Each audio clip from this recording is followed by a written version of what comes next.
Hello guys, welcome back to my channel. आज की video में मैं आपको 38 साइज की पैंट की कटिंग बताऊंगी। उनकी लेंथ है 37 इंच, उनकी कमर है 33 इंच और उनकी मोरी है 7 इंच। चलिए शुरू करते हैं। तो ये मेरे पास 2 मीटर कपड़ा है, इसको मैंने डबल फोल्ड कर रखा है। कन्नी है जो मैंने अपनी साइड करी हुई है और इसको अच्छे से बिछा लिया है। अब हमें क्या करना है, हमें इसके 2 इंच, क्योंकि ये मैं फुल इलास्टिक बनाऊंगी तो इसलिए ये मैंने 2 इंच का ये रबड़ के लिए ले लिया है।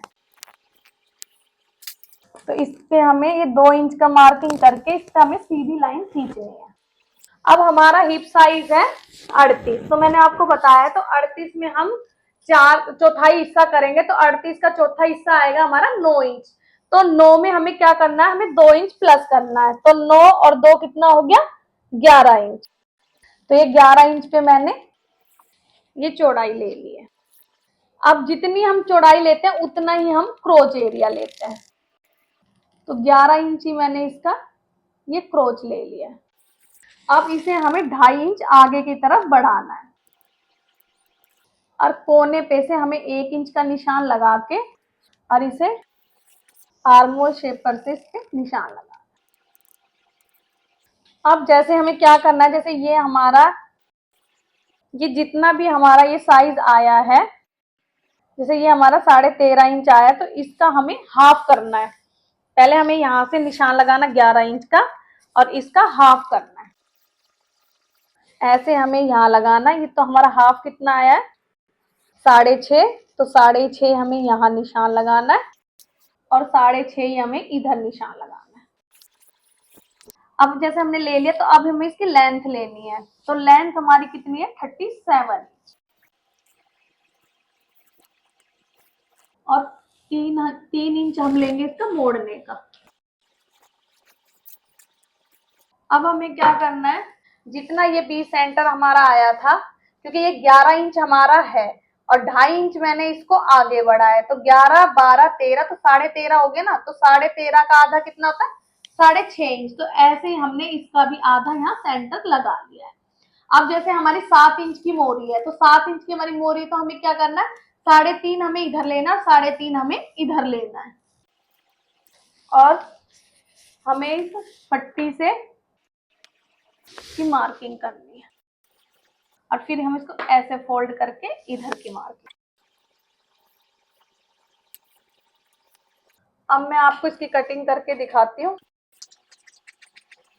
हमें इधर की कटिंग नहीं करनी। हमें क्यों नहीं करनी, क्योंकि हम पहले बैक पल्ले की कटिंग करेंगे। मतलब हम बैक पल्ले पे रख के कटिंग करेंगे, जब दोनों पल्लों को हमें साथ से कटिंग करना। अगर मैं इसको अभी कटिंग कर दूंगी इधर की तरफ से, फिर हम बैक पल्ले के ऊपर फ्रंट पल्ले को रखेंगे तो हमारा ऊंचा नीचा आता है और जो हमारी साइड की जो साइड का जो सिलाई होती है ना, वो हमारी आगे की तरफ आ जाती है। तो इसलिए हमें कभी भी पहले फ्रंट पल्ले की इस साइड की कटिंग नहीं करनी चाहिए। जो इस साइड की कटिंग होती है वो दोनों पल्लों के साथ होती है। आप हमेशा ये ध्यान रखना।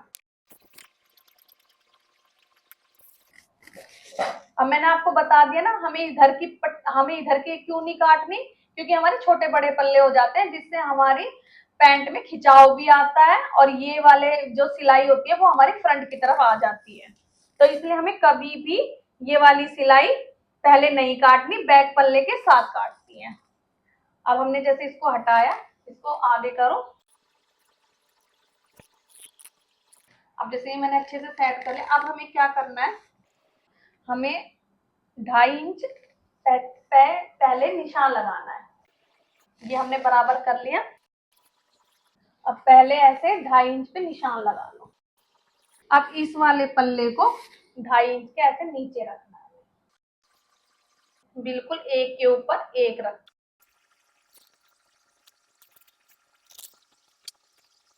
हमें इसे अच्छे से पहले सेट करना है पूरे को। अब हमें क्या करना है, पहले जैसे ये हमारा 2.5 इंच हमने आगे बढ़ाया, ऐसे ही हमें इसको भी 2.5 इंच ऐसे आगे बढ़ाना है और स्केल से जो जहां हमारा ये क्रोच का एरिया खत्म है, ऐसे इस पे सीधी लाइन खींच। ये हमने सीधी लाइन खींच दी है। अब जैसे यहाँ से हमें 2.5 इंच ऐसे ऊपर ले लिया, अब इस पट्टी से हमें इसको यहाँ मिलाना। ठीक है, ये मिल गया हमारा। और हमें यहाँ पर ऐसे सारे में 2-2 इंच का निशान लगा, नीचे तक सारे में 2-2। बस अब इस पट्टी से हमें इन सारे निशानों को भी मिलाना है और यहाँ कोने से भी हमें वही 1 इंच से ये लेनी है और हमें इसको गोलाई करनी है। एक हमें, मैंने आपको ये बात भी बता देती हूँ, जैसे हमारी फ्रंट गोलाई है ना, पहले मैं कटिंग कर लूंगी, फिर इस वाली गोलाई को मेरे को इसी के ऊपर रख के सेम गोलाई करनी है। अगर हमारी जैसे ये गोलाई अलग अलग हो जाती है ना, ये वाली गोलाई, तो उससे क्या होता है, हमारी जो ये वाली सिलाई होती है ना, वो हमारी अंदर की तरफ खिंचती है। तो आप हमेशा याद रखना, जब भी आप पैंट की कटिंग करते हो तो पहले मतलब निशान लगा लो नॉर्मली, लेकिन कटने के बाद इस वाली चीज को, इस वाले आसन को इस पे रख के सेम एक जैसा कटिंग करना, जैसे कि हमारी ये लाइन एक दूसरे से बिल्कुल प्रॉपर मिल जाए। अब मैं आपको कटिंग करके दिखाती हूँ।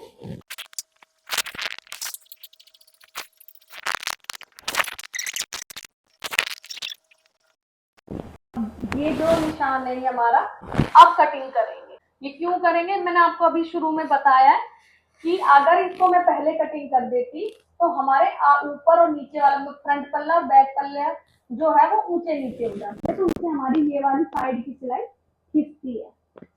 तो मैं दोनों पल्लों को एक साथ कटिंग करूंगी और इसको हल्की सी यहाँ से गोलाई।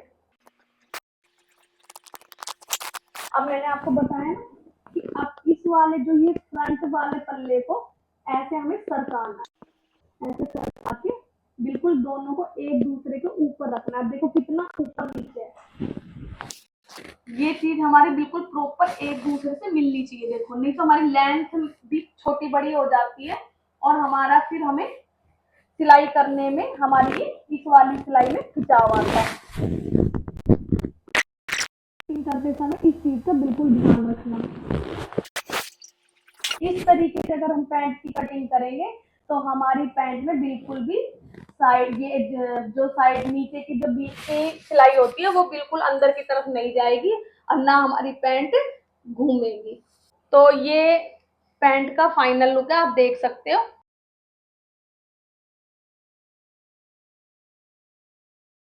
तो आज की वीडियो मैंने आपको बताई 36 हिप की पैंट की कटिंग। इस वाली वीडियो मैंने आपको बताई छोटी छोटी गलतियां जो आप कर देते हो, जिससे आपकी पैंट का आसन अंदर की तरफ घुसता है और पैंट खिंचती है। और एक जो साइड की जो हमारी सिलाई होती है, ये भी ऊपर नीचे होने से क्या होता है, हमारी जो साइड की सिलाई है वो ऊपर की तरफ आ जाती है। तो इस वीडियो में मैंने आपको इन दोनों चीजों का सोल्यूशन बताया। तो आप मेरी पूरी इस वीडियो को आराम से देखना, तो आप अपनी 36 हिप साइज की पैंट को आप आराम से कटिंग कर सकते हो। अगर आपने मेरा चैनल सब्सक्राइब नहीं किया तो प्लीज सब्सक्राइब कर देना। अगर आपको सिलाई के बारे में कुछ भी मुझसे पूछना है तो नीचे दिए गए नंबर पे व्हाट्सएप मैसेज या कॉन्टेक्ट कर सकते हो।